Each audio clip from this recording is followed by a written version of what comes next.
एकादश भाव का परिचय D4। प्रिय विद्यार्थियों, आज हम जन्म कुंडली के एकादश भाव का अध्ययन करेंगे। ये भाव व्यक्ति के जीवन में लाभ भाव कहलाता है। इसका संबंध लाभ, इच्छाओं की पूर्ति, मित्रता, सामाजिक संबंध और आकांक्षाओं की प्राप्ति से होता है।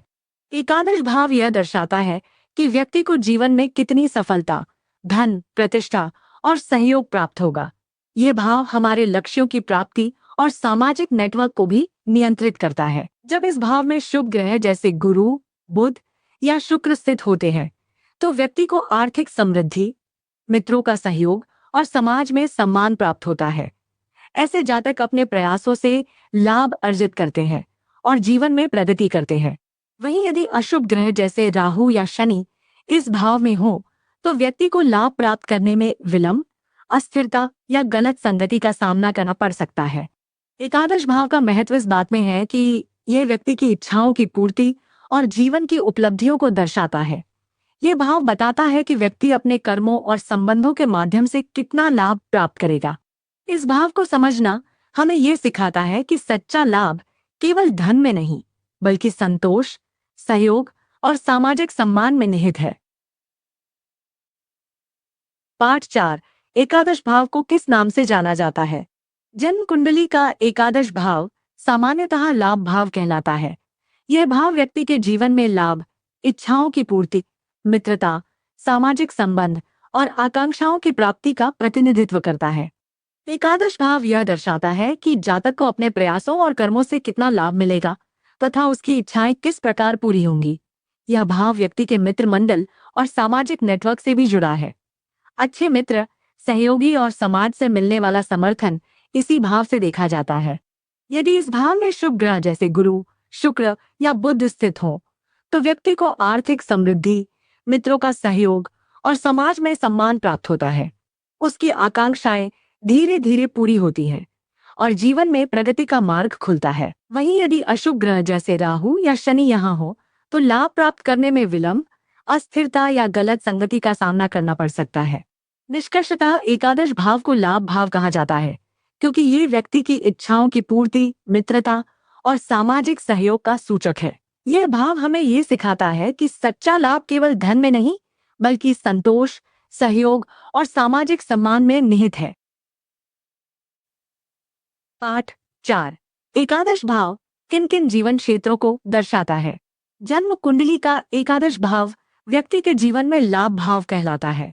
यह भाव उन क्षेत्रों को दर्शाता है जो सीधे तौर पर लाभ, इच्छाओं की पूर्ति और सामाजिक सहयोग से जुड़े होते हैं। सबसे पहले ये भाव व्यक्ति की आर्थिक स्थिति और लाभ प्राप्ति को दर्शाता है। जीवन में धन, संपत्ति और आय के अवसर इसी भाव से देखे जाते हैं। दूसरा, ये भाव मित्रता और सामाजिक संबंधों का सूचक है। अच्छे मित्र, सहयोगी और समाज से मिलने वाला समर्थन इसी भाव से जुड़ा होता है। तीसरा, एकादश भाव व्यक्ति की इच्छाओं और आकांक्षाओं की पूर्ति को दर्शाता है। ये बताता है कि जातक अपने प्रयासों और कर्मों से जीवन में कितनी सफलता और संतोष प्राप्त करेगा। चौथा, ये भाव प्रतिष्ठा और सम्मान से भी संबंधित है। समाज में व्यक्ति की स्थिति, उसका नेटवर्क और सहयोग इसी भाव से समझा जा सकता है। यदि इस भाव में शुभ ग्रह जैसे गुरु, शुक्र या बुध हो, तो व्यक्ति को आर्थिक लाभ, मित्रों का सहयोग और समाज में सम्मान प्राप्त होता है। अशुभ ग्रहों की स्थिति होने पर लाभ में विलंब, अस्थिरता या गलत संगति का सामना करना पड़ सकता है। इस प्रकार एकादश भाव व्यक्ति के जीवन में लाभ, इच्छाओं की पूर्ति, मित्रता और सामाजिक सहयोग का मुख्य आधार है। पाठ 4। एकादश भाव में गुरु या शुक्र की शुभ स्थिति। जन्म कुंडली का एकादश भाव व्यक्ति के जीवन में लाभ भाव कहलाता है। जब इस भाव में गुरु, बृहस्पति या शुक्र शुभ स्थिति में हो, तो जातक को अत्यंत सकारात्मक परिणाम प्राप्त होते हैं। गुरु का प्रभाव गुरु ज्ञान, धर्म और विस्तार का कारक है। एकादश भाव में शुभ स्थिति में होने पर व्यक्ति को मित्रों का सहयोग, समाज में सम्मान और आर्थिक समृद्धि प्राप्त होती है। उसकी इच्छाएं धीरे धीरे पूरी होती है और उसे जीवन में स्थिर लाभ मिलता है। ऐसे जातक उदार, सहयोगी और समाज में आदरणीय होते हैं। शुक्र का प्रभाव शुक्र सौंदर्य, विलासिता और भौतिक सुखों का कारक है।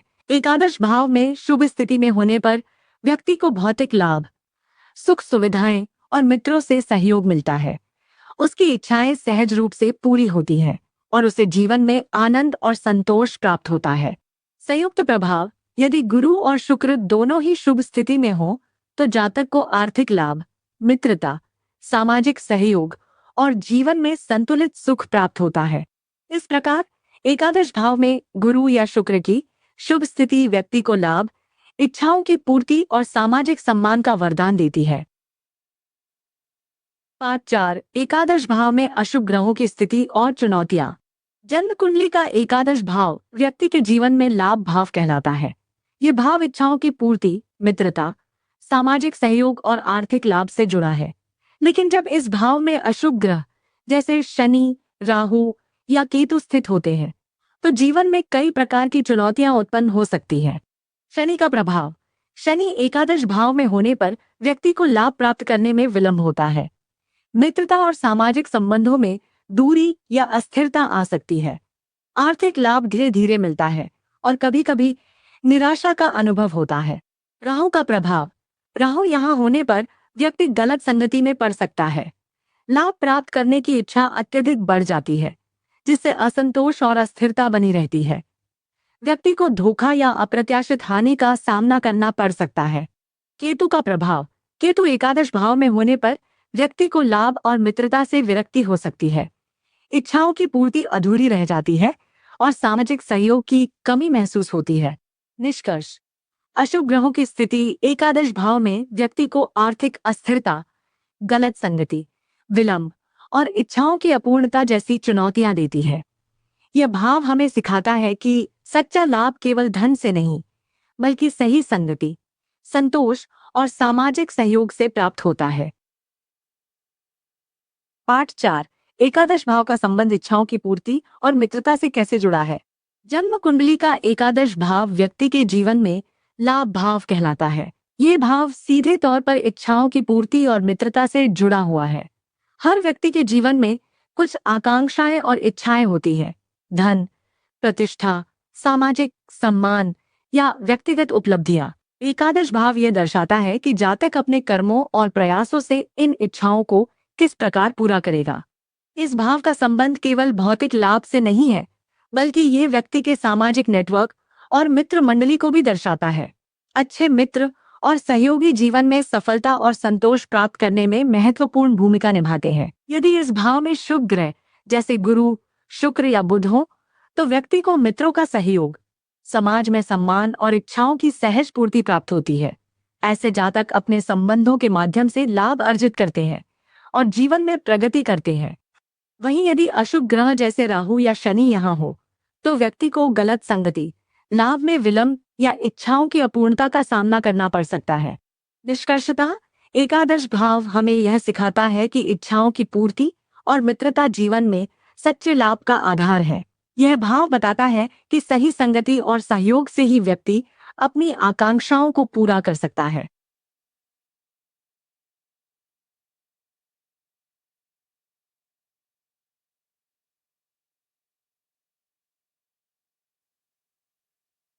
उदाहरण कुंडली विश्लेषण।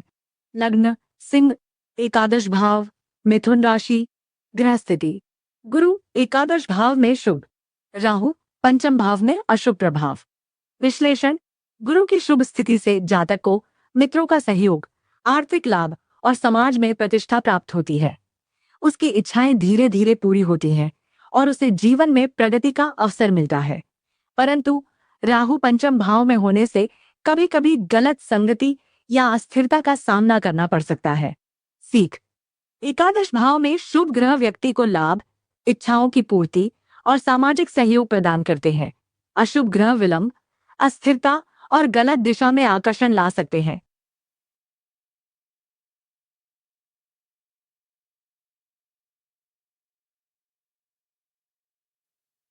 निष्कर्ष, एकादश भाव का अध्ययन डे 4। प्रिय विद्यार्थियों, आज हमने जन्म कुंडली के एकादश भाव का गहन अध्ययन किया। यह भाव लाभ भाव कहलाता है और व्यक्ति के जीवन में लाभ, इच्छाओं की पूर्ति, मित्रता, सामाजिक सहयोग और प्रतिष्ठा का प्रतिनिधित्व करता है। हमने देखा कि एकादश भाव केवल धन और भौतिक लाभ तक सीमित नहीं है, बल्कि यह व्यक्ति की आकांक्षाओं, मित्र मंडली और सामाजिक नेटवर्क को भी दर्शाता है। शुभ ग्रहों जैसे गुरु, शुक्र और बुध की स्थिति इस भाव को सुदृढ़ बनाती है, जिससे जातक को आर्थिक समृद्धि, मित्रों का सहयोग और समाज में सम्मान प्राप्त होता है। वहीं अशुभ ग्रहों जैसे शनि, राहु और केतु की स्थिति जीवन में विलंब, अस्थिरता, गलत संगति और इच्छाओं की अपूर्णता ला सकती है। निष्कर्षतः एकादश भाव हमें यह सिखाता है कि सच्चा लाभ केवल धन में नहीं, बल्कि संतोष, सहयोग और सामाजिक सम्मान में निहित है। यह भाव व्यक्ति को ये समझने में मदद करता है कि उसकी इच्छाएं और आकांक्षाएं तभी पूर्ण होती हैं जब वह सही संगति, मित्रता और सामाजिक सहयोग को महत्व देता है। D4 का सार यही है कि एकादश भाव व्यक्ति के जीवन में लाभ और आकांक्षाओं की पूर्ति का वास्तविक स्रोत है।